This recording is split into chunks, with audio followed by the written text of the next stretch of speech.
What's happening, everybody? Trey here, and today at Reactions to the Classics, it's time for a top 10 list.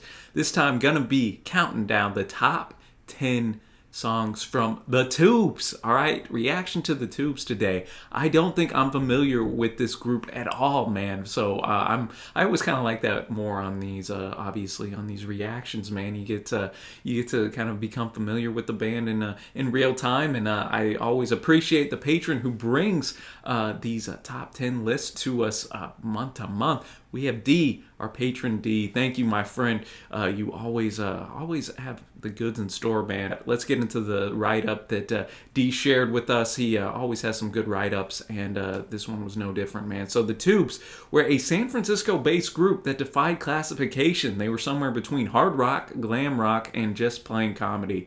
They started out as two different groups in the Phoenix area and moved to San Francisco to join the music scene. One group was the Beans, who included Bill Spooner, Vince Welnick, and Rick Anderson. The other, the Red, White, and Blue Band, included Roger Steen, Prairie Prince, and others. I'm liking these names. The Beans had a roadie by the name of John Waybill, who joined as lead singer at the manager's suggestion. He had long curly hair, which caused him to have the nickname Fiji, which was later shortened to Fee. Their live shows were not to be believed. D said that he was lucky enough to see them in a dive bar in Berkeley in 1973. Their two big numbers that night were Mondo Bondage, which included Fee Waybill appearing in full leathers and being tied up by a female singer under strobe lights. The second was White Punks on Dope, where Fee appeared in platform high heels made of hollowed out plastic filled with water and live goldfish. Man, this seems like a spectacle to behold, man, especially 73. Who knows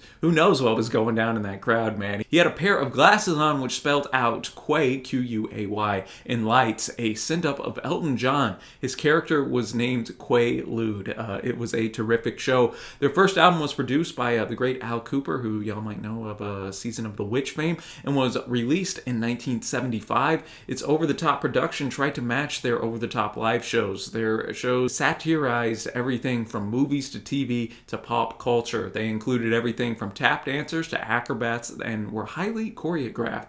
They even danced as a precision briefcase drill team. In '81, they produced one of the first long-format music videos, which was nominated for a Grammy. They released 6 more albums between 75 and 85, worked with producers like David Foster, Todd Rundgren, and others, bringing out the heavy hitters, man. I've always been surprised they weren't more popular than they were. I was assuming because they didn't really fit into a single definition of music. They could do straightforward songs or wild satire that was always, almost always hilarious. Their musicianship was always top-notch, and they reached the top 10 only once with She's a Beauty in 1983. Well, that was a great write-up, D, and I'm looking forward to maybe highlighting a group that's a bit under some people my age's radar from that era, man. And you were mentioning this song earlier, and we're going to start the list off with it. We got Mondo Bondage coming in at number 10 here. And just an FYI, y'all, the music won't be in the YouTube video just due to copyright reasons, but there will be a link in the description if you want to check out the full video, man, that has all the music included. Shout out to the patrons who help allow us to do this. And if you'd ever like to have somebody here at the channel react to a song or submit a top 10 list, you can check out our Patreon page, man. Appreciate all y'all who support. But going into this, man, Mondo Bondage, D said this is an example of how over the top they could be. It was one of their showstoppers coming from that debut album in 1975.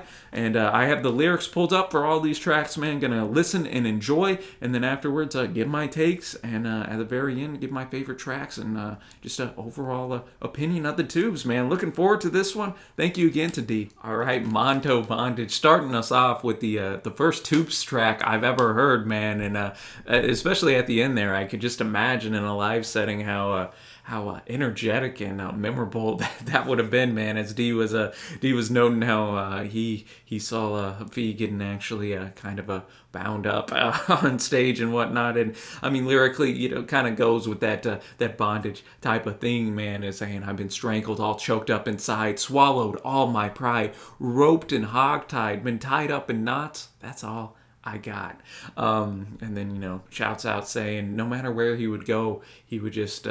You just get all tied up again. Definitely some kind of innuendos full front in there as well. And you could just tell though, even not or even in the studio, how much kind of charisma that Fee has, some, that theatrical personality was already coming through a little bit. I thought the synthesizer at the end was cool, added a bit of a unique texture there.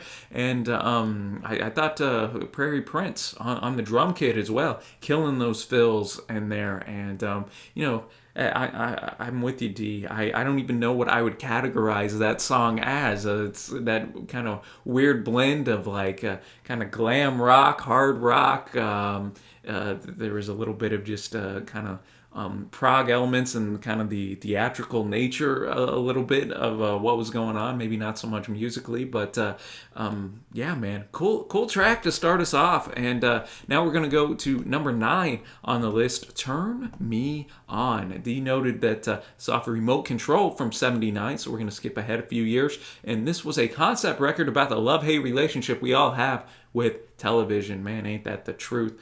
I love TV, man. Love watching movies and TV. And then you think to yourself, man, what else could I be doing with this time, man? What else could I be doing? But let's see the Tubes' take on this. All right, Turn Me On, coming in at 9, man. The Tubes, coming in through, I think, some a little bit of comedy kind of underneath here, man, with kind of the double entendres, I guess you could say, with the whole "turn me on" action. Definitely could be interpreted in a loving sexual manner as well, man. And I think that they were clever enough to know that coming in here, though, putting it in the forefront of the TV interpretation, man. Noting, make me go where I want to go. Let me stand and wonder. Let me feel the thunder. See the lightning and the picture show.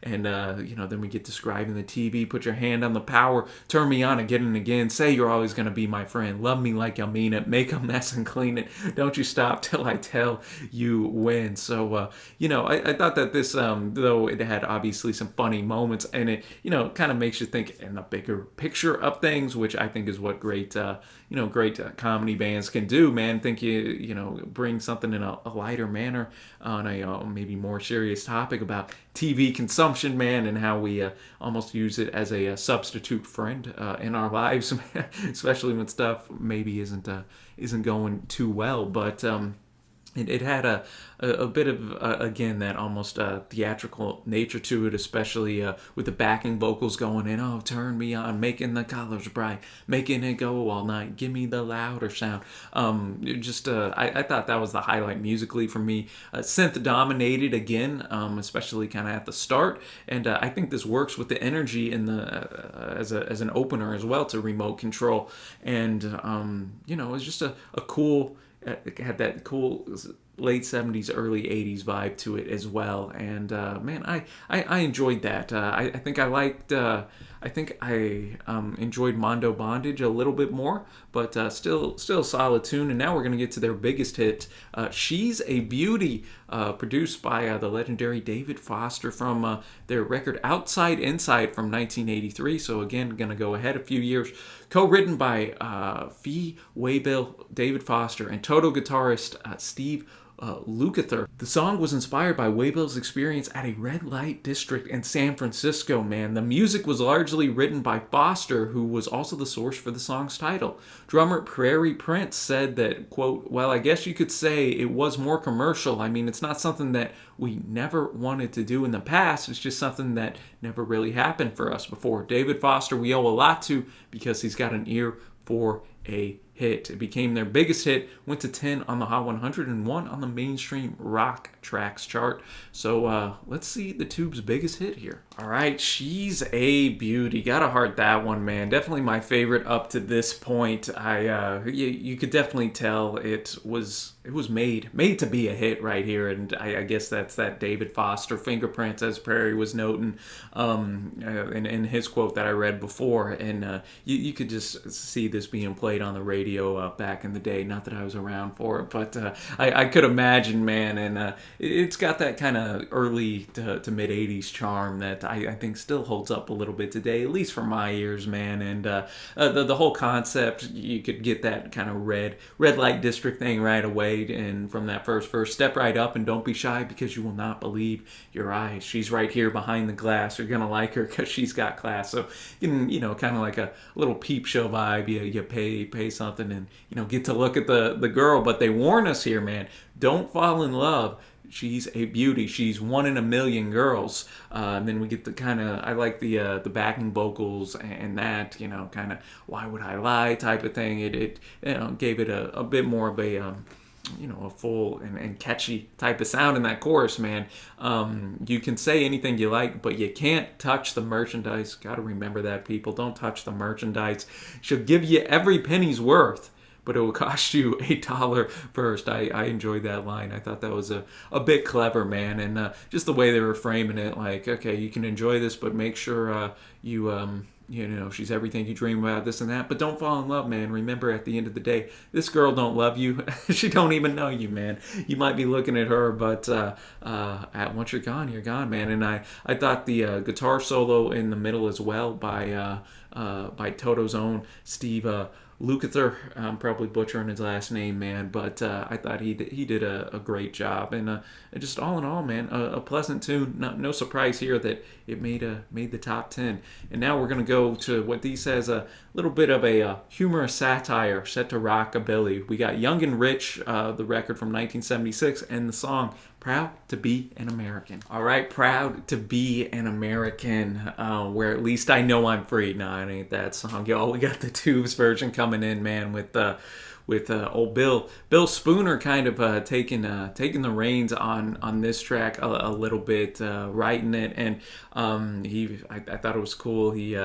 He got a little, shout out as well, talking about the department store's full of cheap guitars, but when Sputnik plays them, you just go, go, go, which I was reading was his nickname, man. So that was kind of cool. And just obviously the comedy and the satire coming in here about America and just our American kind of culture.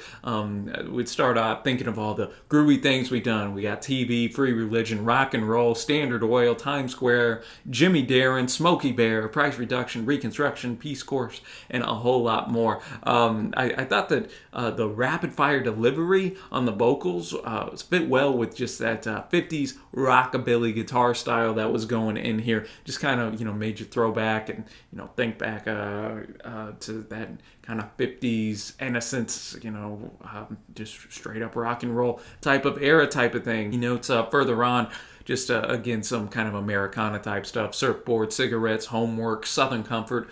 And then we kind of go on, though, as the song progresses, we kind of satirize some of the dark spots in America, man, saying there's revolution, constitution, land, sea, and air pollution, cold wars, hot wars, gas wars, constipation, consternation, open-hearted palpitation, muscular dystrophy. How many bands end a verse with muscular dystrophy, man?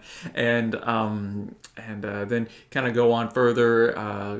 The medium is the massage, because it's impossible to give equality and justice to inferior foreigners, too jealous to trust us. Give me your weak and your homeless. How about checking the oil? Fella, I'm proud to be an American.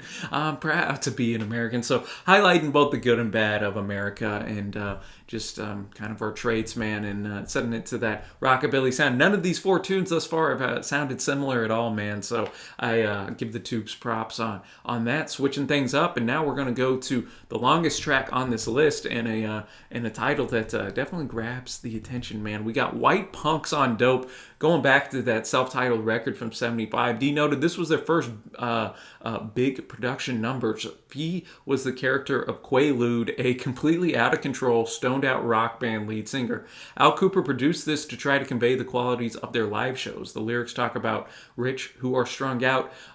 This was written by the dual lead guitarists of the group, Bill Spooner and Roger Steen, with Michael Evans, who later was a sales manager and VP at Sony Pictures. It has been called an absurd anthem of wretched excess, ridiculing the rich and famous offspring of Hollywood elite.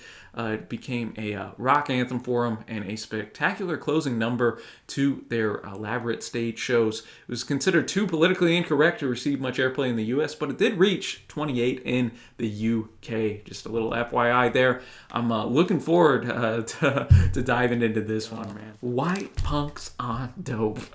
Bringing it in, man. I didn't know this. I just had seen this closes off the record, man. So that's why kind of went a little longer. Had a couple times almost like a false fade out. And I thought Al Cooper did a fantastic job mixing this, especially at the end there with the kind of almost like the echo action, as best you can, trying to get that spirit of what a live version I would imagine sounds like. And I love just how in your face the track was, man. And just the rawness of it, man. We're white punks on dope. Mom and dad moved to Hollywood. Hang myself when I get enough rope. Can't clean up, though I know I should. So we have obviously serious subject matter here, and yet it's framed in a way that has a bit of kind of theatrical and exuberance and fun and just youth and just energy coming forth, man. And mentioning the rich rich kind of kids born in Pacific Heights, saying that man, other people might live in the ghetto, but where we're at doesn't seem much better. And that these problems, man, they're gonna go crazy. My parents are so effing rich, man. Have to score when I get that rich white punk itch. So just clever lines like that in there, man. And I thought the almost choir like in the chorus as well. White punks on dope is just almost a bit funny. Just hearing such a beautiful, almost angelic church choir singing that, and the guitar solo in here. You could tell this was written by Steen and Spooner, man. They made sure they were able to really let loose on that guitar work, man. I mean, you could argue that maybe you could have shaved off a minute or so of this, but that's nitpicking just on my front, man. I can see this in contention for my favorite tracks at the end for sure, man. I enjoyed this one quite a bit, and I'm sure live was just fantastic. And now we're in the top half of the list, ladies and gentlemen. Go refill your drink, get something, and make sure you're ready as we get in the top 5 tubes. And we're going to A Matter of Pride here. A Matter of Pride. Denoted, this is from the Completion Backwards Principle from 1981. And this and D's number 3 are examples of their straightforward rocker. So be thinking, if you're a big Tubes fan, what number 3 might be, and let's enjoy A Matter of Pride. A Matter of Pride coming in at number 5 here. And you know me, man, I always try to be honest. I always try to be fair, man. I gotta admit, man, this didn't really work for me. This would be my least favorite on the list by far.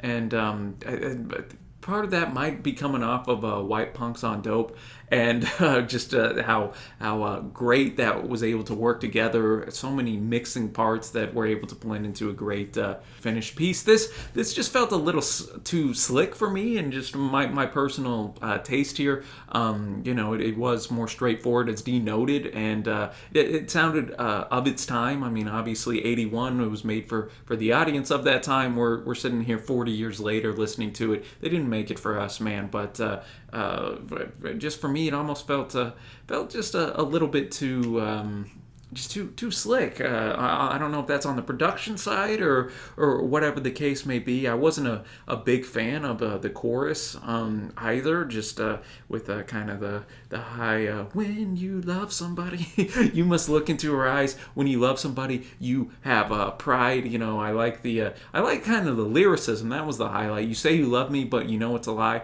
I have to trust you. It's a matter of pride. And I don't know, the synths were just kind of thrown in there. This this one just this one came up a little short for me, man. I might be in the minority on that, but we're gonna go to number 4 now with the track "Don't Touch Me" there from the record "Young and Rich" from 1976. D said a total send up to the Wall of Sound Phil Spector 60 songs. We had the rockabilly inspired "Proud to Be an American" earlier, so let's see what we do with it now. All right, y'all, "Don't Touch Me" there, coming in at 4. Definitely a big bounce back after "A Matter of Pride," and I really, really dug this one. I thought that having Ree Styles, a.k.a. Shirley MacLaine, coming with that almost, sexy, sultry type of voice, while also being able to harken back to that kind of 60s, girl group type of sound that, Phil Spector was so famous for producing, man. And I thought that male-female, kind of handoff in the verses and they joined together in the chorus, that was really cool. And, just the subject matter itself, kind of a very loving, very, you could feel the sexual tension in the air, man. And then you kind of going in, it was even a bit humorous. I don't know if that was their intention, but the smell of burning leather as we hold each other tight, as our rivets rub together, flashing sparks into the night. And then we really lean into that 60s sound where Styles is going, "At this moment of surrender, darling, if you really care, don't touch me there." I'll let y'all think where she doesn't want to be touched, man. But all in all, man, really pleasant sounding song right there. Got to add that to my like songs for sure. As we now get into the top 3, ladies and gentlemen, this is what D thinks is the best of the best. And now we're going to talk to you later. Going back to one of those straightforward rockers. D noted that I always thought would be more popular than what it was, from Completion Backwards Principle. And upon what would have been the conclusion of the recording sessions, David Foster, coming back in here again, felt that the album lacked a true single. He brought in Steve Lukather, yet again, guitarist from Toto, and him, Foster, Waybill, and Prairie Prince reportedly recorded this track in a single day. The title and hook was taken from engineer Umberto Garcia, who deflected the band's questions with the phrase. So kind of interesting to note there. Let's see what we got. All right, "Talk to You Later" coming in at number 3, man. Definitely a much better tune than "A Matter of Pride," in my opinion, which, also came off this record. Quite enjoyed this one, man. I'm with you, D. I don't know how this didn't have a more chart success. It has that Foster, fingerprints on it. Very well produced and quite catchy. Tells a unique kind of story, man. And with he met this gal. It was another lost weekend. The band was too slick and the people were twisted. So, he's just thinking probably, let me see who I can hook up with tonight. And then, unfortunately, man, she went to his place and she never did leave. It's been 6 months. She hasn't shut up once. I've tried to explain. She's driving me insane, man. So he's got kind of a drifter here. But I found it interesting. Right before the chorus, we have the line, she won't even miss me when she's gone, and that's okay with me. I'll cry later on." So even though he wants her out of here, he's gonna cry later on, probably knowing deep in his mind that he likes having another person around, even if it can maybe get a little bit annoying. That's my first listen interpretation here. He says, "I don't mean to be cruel, but I'm finished with you." But then that goes again right into that chorus. "She won't even miss me when she's gone. That's okay with me. I'll cry later on." But then, we get to the chorus. "Talk to you later. Don't want to hear it again tonight. Just save it for another guy." So, just that catchiness, I think it works great as an album opener as well. And I'm with you, D. I think this should have had more success than it did. I dug it, man. That's definitely going to be in contention for my favorites. And we're going to go back to Remote Control now and get a little Todd Rundgren action. D notes that this sounds like Todd Rundgren. It's because he appeared playing and singing backup. Another satirical take on pop culture. "I Want It All Now." Number 2, "I Want It All Now." That's a track, y'all, that the longer it went, the more I enjoyed it, man. Not that I disliked it at the start, but, that chorus especially going to be in my head for the rest of the day. "I want it all now." So smooth, man. And I kind of like the dual interpretation, at least that I'm bringing to this track. He notes, "What's on the other side of the wall? Seems like my world has gotten so small. Where are all the friends who don't ever call? If there's an answer to these questions at all, when will they come and open my door? I can't hold out anymore." So we have some kind of serious, introspective lyricism about this guy who seems a bit shut off from the world, a bit alienated, whether he's done that himself or just as life has gone on. But then we kind of get into that kind of consumerism and nature of it all, of like, oh man, I just can't wait to have it all now. And then they know you'll have to learn to wait in line. I'll get it some way, somehow. I want it all now. And just this guy, the patience isn't there, man. And I mean, in current day life, man, so many of us, we have that instant gratification, man, that sometimes whenever we gotta wait, it's tough, man. We just want to fast forward and get to the good stuff type of deal. And he notes, seeing all these other people getting married, being really happy. He says, "I ask for love, but they don't hear what I say. I want to feel what everyone feels. What will tomorrow reveal?" Again, that unknown, that wanting to kind of connect. A bit of a deeper tune, I think, than what you just hear in that chorus, just in the, sing song. Yeah, I want it all now. Really enjoyed the lyricism. Maybe my favorite on the record up to this point. And he even notes, "I just can't wait to have it all now. I want it all now," man. That desire that is innate in this dude, man. And I thought Rundgren brought a good, those backing vocals were really tight in the chorus, man. He produced it, I believe, as well. And so great production value and just an all-around solid tune. And now, ladies and gentlemen, drum roll. Dun. We got "What Do You Want From Life?" That was a horrible drum roll, by the way. We got number one, "What Do You Want From Life?" The Tubes going in all the way back, 1975, self-titled, man. We started here and we're gonna end here. I think that's pretty cool. D noted on this. This is their ultimate satirical send-up of pop culture in the format of a game show host outro. It's the funniest rock song I've ever heard. If you want to know what they're talking about in the very last line, just ask. I don't want to give it away ahead of time. Ooh, okay. You got me intrigued, D. You got me intrigued. Let's get it. Number one, and then I'll give my favorites at the end. All right, y'all. "What Do You Want From Life?" coming in here, man. Top song. That ending outro was hilarious, D. You weren't lying. And I just ended up looking up. I was like, "A baby's arm holding an apple," man. I'll let y'all look that up, but let's just say it describes a penis, man. It describes a penis, a baby's arm holding out an apple. I'll let you go into your mind's eye on that one. That's pretty darn funny right there, man. The song itself, dude, quite catchy and yet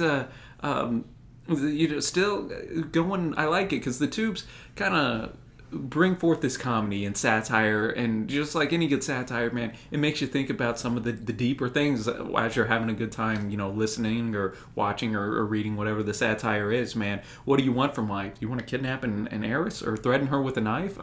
It brings up all these suggestions going in throughout the track, man. When we get a shout out to the Beatles, "What Do You Want From Life?" An Indian Guru to show you the inner light. A shout out to the George Harrison tune. Do you want a meaningless love affair with a girl that you met tonight? Do you want the money, the riches, the fame, all of this, man? And that chorus was very kind of I don't know, man. I said smooth a lot, but it was, man. What do you want from life?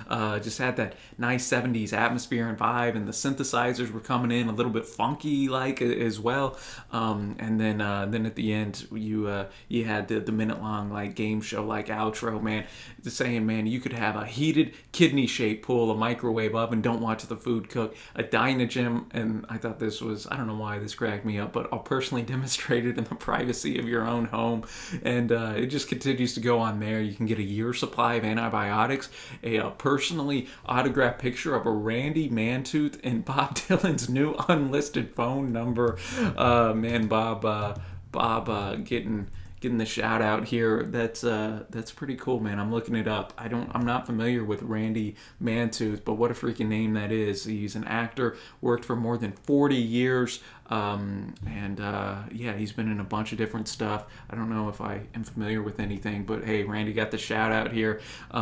Shouted out Rosemary's Baby, which, I mean, if you're familiar with that movie, man, I don't know. Would you want Rosemary's Baby? I don't think so. I don't think so. You can get a dream date and knee pads with Paul Williams, and then they just go with crazy with the M's, man, the alliteration. Get a Maverick, Mustang. You could get a Mercedes, an MG, a Malibu, a Maserati, Mack truck, Mazda. Who knew how this many cars started with M, man? Moped, a Winnebago. Hell, I heard of Winnebagos. I thought that was just fantastic, man. And ending it with the baby's arm holding an apple line. So, all in all, dude, a great way to kind of end off this list. And going now to my favorites on here. I gotta go. I think my favorite after all this is still White Punks on Dope, man. I don't know, something about that song really just boom, just hit me, man. Just hit me. And just for the ending section, man, I gotta go What Do You Want From Life, which is D's number one. Gotta shout out Don't Touch Me there as well. I thought that was tight, as well as Talk to You Later. Those were some of my favorites on here. I mean, I at least enjoyed all these tunes, aside for A Matter of Pride. I thought all these were able to bring a different kind of different flavor, man, and just kind of summon as a first-time listener of the Tubes. I think that they were able to bring forth kind of that theatrical nature and, use satire without going, because that could easily get a little overboard and then just either be cringy or just get old fast. I didn't feel either of those things in any of these tunes, man, with the Tubes. I think they struck that right balance, and D, you're right. Like, I wouldn't even know what to fully classify them as, what genre. Some of their later stuff's a little bit more, kind of polished, maybe a bit more, kind of catchy and straightforward rock, but a lot of that 70s material, man, took things from glam rock, hard rock, little punk action, little, some prog sensibilities as well, and was able to make it into their own unique sound and deal, man. So I enjoyed this list for sure. Always like discovering new bands, especially when our great community brings them. So be sure to let me know your favorites from this list and favorite Tube songs in general down below, and give our guy D some props as well for bringing this to the channel today, y'all. And if you like this, be sure to give it a thumbs up, hit that big red subscribe button, making that push to 15K here. And until next time, y'all, thanks so much for watching, happy listening, and I'll see you next time.